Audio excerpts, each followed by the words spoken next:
Oi, pessoal, tudo bem? No vídeo de hoje, vamos iniciar o estudo de noções de estatística. Vamos ver o que é a estatística e como tudo é feito. A estatística é a área da matemática que coleta, descreve, organiza e analisa dados de uma pesquisa. E nós vamos ver aqui por onde tudo isso começa. A coleta e a organização é o início de tudo. Na estatística, o conjunto dos elementos que tem uma característica a ser pesquisada é chamada de população estatística. Quando essa pesquisa considera todos os elementos de uma população, a gente chama de censo. Então, nós temos uma população que vai ser estudada, um conjunto de elementos que vai ser estudado, que tem uma determinada característica, e quando a gente pega todos os elementos existentes dessa população, a gente chama de censo. Quando não for possível pegar todos os elementos da população, nós vamos pegar uma amostra, tá? É uma parte da população pesquisada. Eu peguei aqui um exemplo bem simplesinho para a gente poder analisar essa comparação de amostra, população e tudo mais, tá? Aqui, dos 40 alunos de uma turma de oitavo ano, o professor de educação física escolheu 10 para uma pesquisa sobre o esporte preferido e quantos dias na semana praticavam atividades físicas. Então, ele não conseguiu consultar todos os 40 alunos, então ele pegou 10 alunos lá da turma e perguntou: qual é o seu esporte preferido? Quantos dias na semana você faz uma atividade física? E recebeu essas respostas aqui. Conforme os alunos foram respondendo, ele foi anotando o esporte e os dias na semana, a quantidade de dias na semana que praticavam a atividade física. Esporte preferido nós chamamos de variável qualitativa, porque é uma qualidade, ela dá uma característica na resposta. A variável número de dias na semana que pratica atividade física já é uma variável quantitativa, porque ela tem como resposta um número, um valor numérico. Então, ela é uma quantitativa, tá certo? A gente vai trabalhar com esses dois tipos de variável aqui. Acabou aqui a pesquisa do professor? Não, ele precisa organizar essas respostas, esses dados que ele obteve, tá? Aqui nós estamos com os dados brutos, tá? As respostas brutas do jeito que foram dadas. Ele precisa organizar isso, tá certo? Então, ele vai fazer o quê? Ele vai transformar essas informações em tabelas. Que tabelas são essas?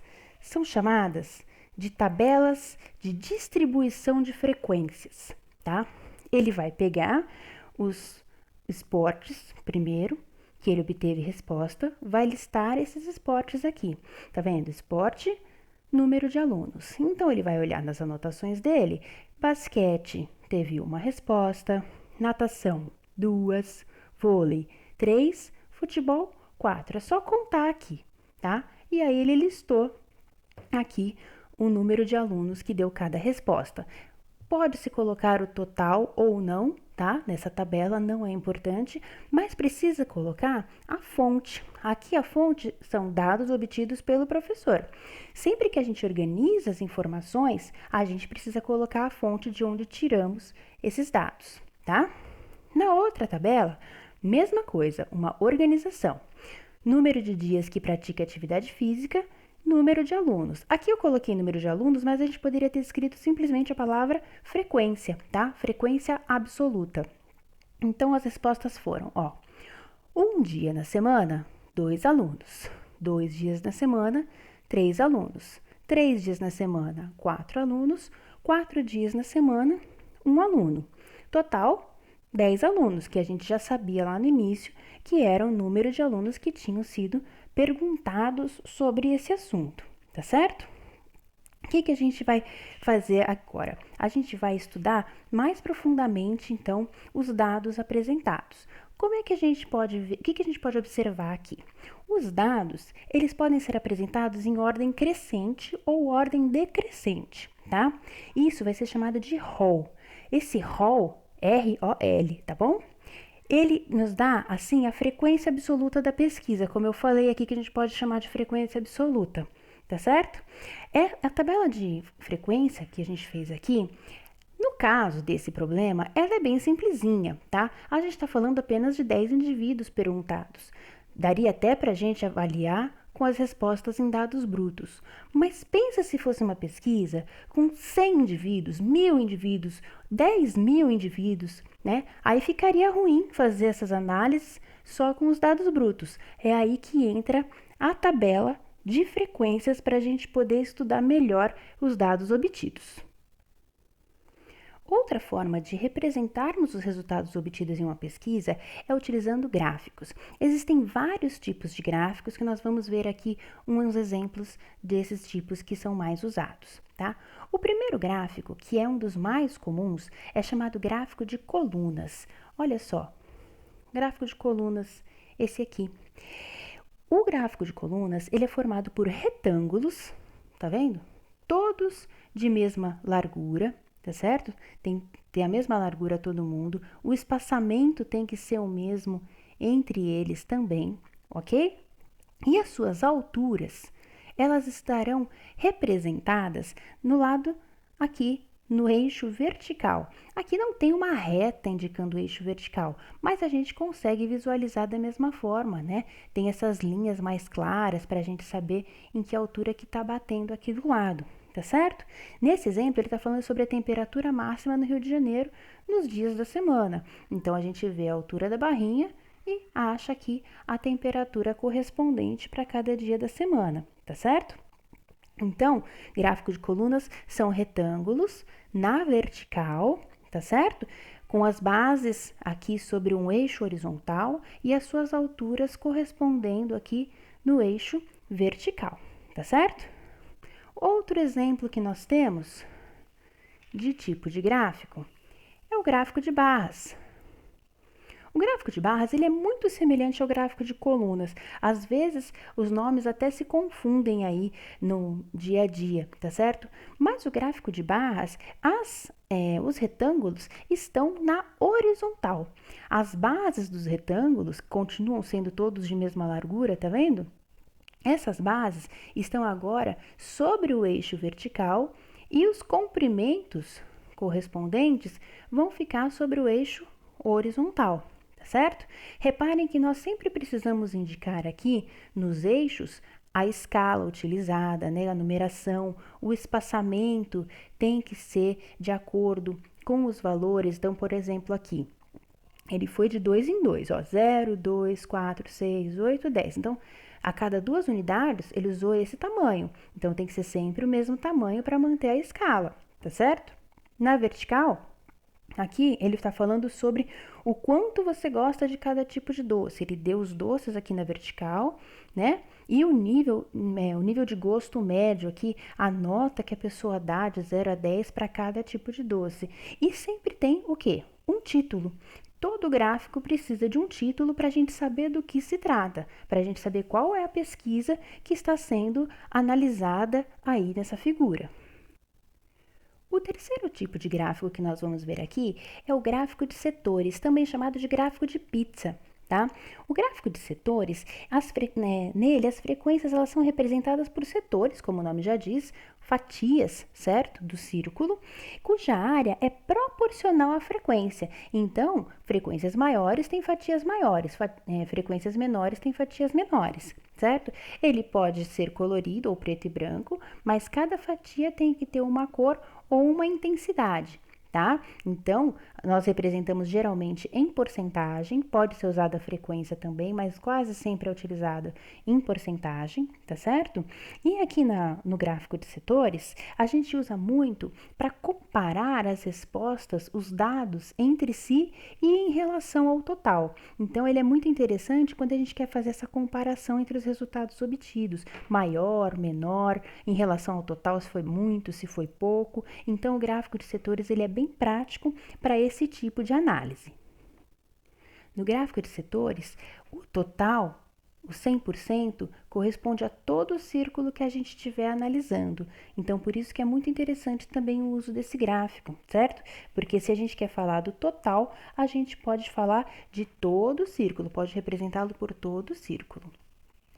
O próximo gráfico que nós temos aqui é o gráfico de linhas. O nome já diz, é um gráfico onde vai ter uma linha, né? Quando que a gente usa o gráfico de linhas? Quando é melhor usar o gráfico de linhas? Ele é muito utilizado para descrever fenômenos que acontecem com o passar do tempo, tá? Então, se você está fazendo uma pesquisa que ela tem uma continuidade no comportamento dela, né, tem uma mudança com o decorrer do tempo, você pode usar o gráfico de linhas. Aqui, por exemplo, a gente está falando sobre as vendas do Paulo, né? Quanto que ele vendeu, aqui do lado esquerdo, no eixo vertical, e na horizontal, com o passar dos meses. Então, por exemplo, no mês de julho, ele fez 8 vendas, para agosto as vendas subiram, foram para 12, porque é uma mudança gradual, né? Então, nós usamos o gráfico de linhas quando a gente quer falar sobre dados obtidos com o passar do tempo, tá certo? Então, a gente sempre vai ter intervalos de tempo aqui embaixo, no eixo horizontal, certo? E no vertical, as frequências em escala, né? Novamente, os intervalos correspondem sempre ao mesmo valor. Se a gente fez aqui no caso de 2 em 2, esse espacinho tem que corresponder a 2 unidades. Se fosse de 1 em 1, o mesmo espacinho para uma unidade, e assim por diante, tá?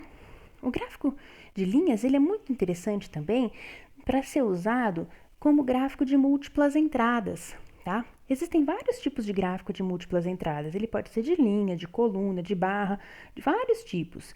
A gente representa com esse tipo de gráfico de múltiplas entradas uma mesma característica estudada em mais de uma amostra para poder fazer uma comparação. Nesse exemplo, ele está falando sobre o faturamento por linha de produto, né? Então, aqui embaixo tem a passagem de tempo e cada linha está falando sobre um produto vendido. Então, a gente pode comparar o que é mais vendido, menos vendido, no mesmo intervalo de tempo, tá certo? Existe também um gráfico chamado de pictograma. O pictograma, ele é muito visto em revistas, em jornais, ele é muito utilizado nesses meios de comunicação. Tá? Ele é formado por desenhos relacionados ao tema estudado. Então, aqui, ó, a gente está falando aqui nessa pesquisa, por exemplo, da ocupação no sábado à tarde dos jovens. Cada bonequinho representa 4 jovens. Então, você coloca lá os bonequinhos correspondentes. Tá? Nesse outro, nós temos que cada símbolo representa 10 milhões de habitantes. Então, a gente tem aqui a população em 1960, 1970. A cada década, né? A gente tem aqui o resultado. Em vez de só escrever o valor ou colocar um gráfico de barras ou um gráfico de colunas, às vezes a gente pode usar o pictograma, que ele fica mais simpático, mais agradável, principalmente quando a gente está lendo uma reportagem, né, numa revista, num jornal, seja onde for, ou mesmo assistindo a um telejornal, é muito comum eles utilizarem esse tipo de gráfico, que fica mais agradável aos olhos, né, e mais relacionado aí com a pesquisa que foi feita, tá certo? Existe também o cartograma. O cartograma nem todo mundo percebe que se trata de um gráfico, mas também é um gráfico, tá? Ele geralmente usa mapas, certo? Para representar aí o dado que foi estudado. Ele pode misturar esse mapa com pontos, com linhas, com outras figuras, para mostrar a ocorrência ou a intensidade de determinados fenômenos, como clima, vegetação, população, várias coisas, tá? Aí vai ser de acordo com o que for estudado. Temos aqui um exemplo sobre números de shopping centers, né, em cada região, e nesse outro ele está falando sobre a população. Certo? Pode ver que ele usa aqui círculos, né? Círculos maiores, círculos menores, para mostrar aí se tem mais gente ou menos gente em determinado local aí do Brasil, tá certo? É muito comum nós vermos o cartograma em jornais, né? Em telejornais, quando vão falar da previsão do tempo. Pode reparar lá que eles colocam um mapinha do país ou do estado e mostram dentro dele a intensidade com cores diferentes, com texturas, certo? Para falar sobre o clima, aí a previsão do tempo que está sendo feita. O último exemplo que nós vamos ver aqui de gráfico é chamado de infográfico, tá? O infográfico, ele apresenta informações por meio de vários recursos. Ele pode colocar um gráfico, fotos, mapas, textos, várias coisas misturadas, tá? Então, a gente tem muitas figuras no infográfico, né? Muitas informações, ele pode ter texto, pode ter várias coisas. É muito usado em jornais, em revistas e principalmente na internet. A gente vê muito infográfico na internet, justamente porque ele consegue colocar várias informações, né, num pequeno espaço, usando diversos tipos de imagem para ficar mais agradável aos olhos também, tá bom? Voltando ao nosso exemplo, né, que eu comentei aí agora há pouco, dos 40 alunos de uma turma de oitavo ano, o professor de educação física escolheu 10 para pesquisar o esporte preferido e quantos dias por semana praticavam atividades físicas.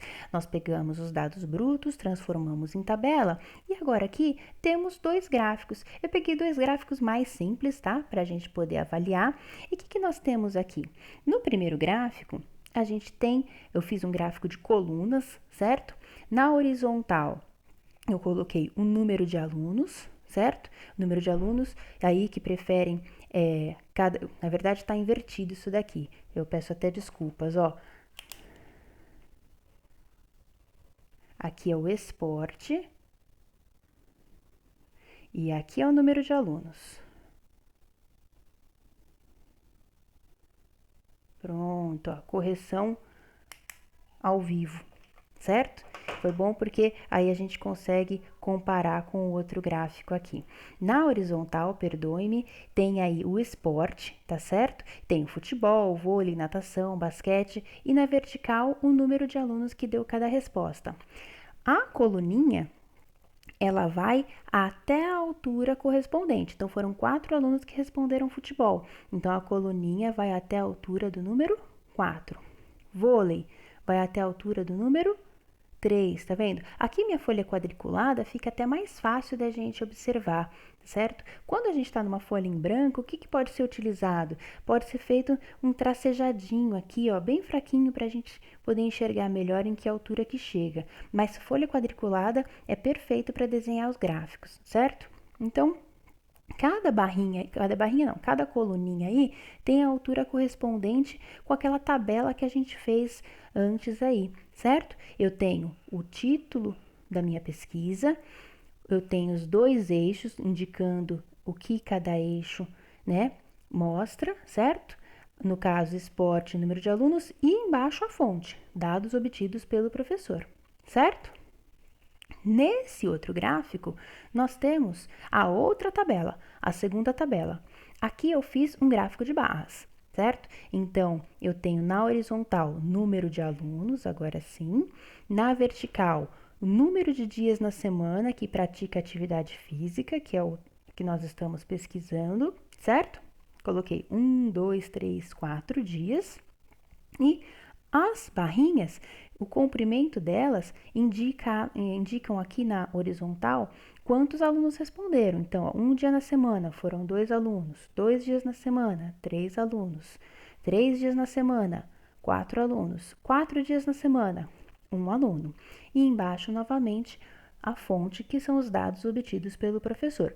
Todo gráfico precisa de um título, certo? Ele precisa indicar, se for um gráfico de barras, de colunas, ele precisa indicar nos eixos, né, o que é a variável que está sendo lá indicada, certo? Ele precisa estar em escala, então, aqui, ó, eu usei a escala unitária, então, de 0 até 1 tem essa distância, do 1 até 2 é a mesma, a gente precisa respeitar a escala, senão o gráfico fica errado. E embaixo sempre colocamos a fonte. O gráfico, ele é um resumo da nossa pesquisa, por isso que ele precisa ser muito bem feito e tem que respeitar muitas regras para não passar uma informação errada, tá certo?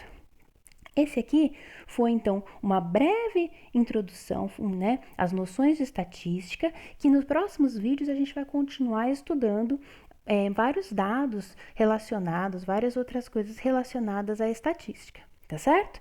Espero que eu tenha ajudado. Bom estudo e até semana que vem.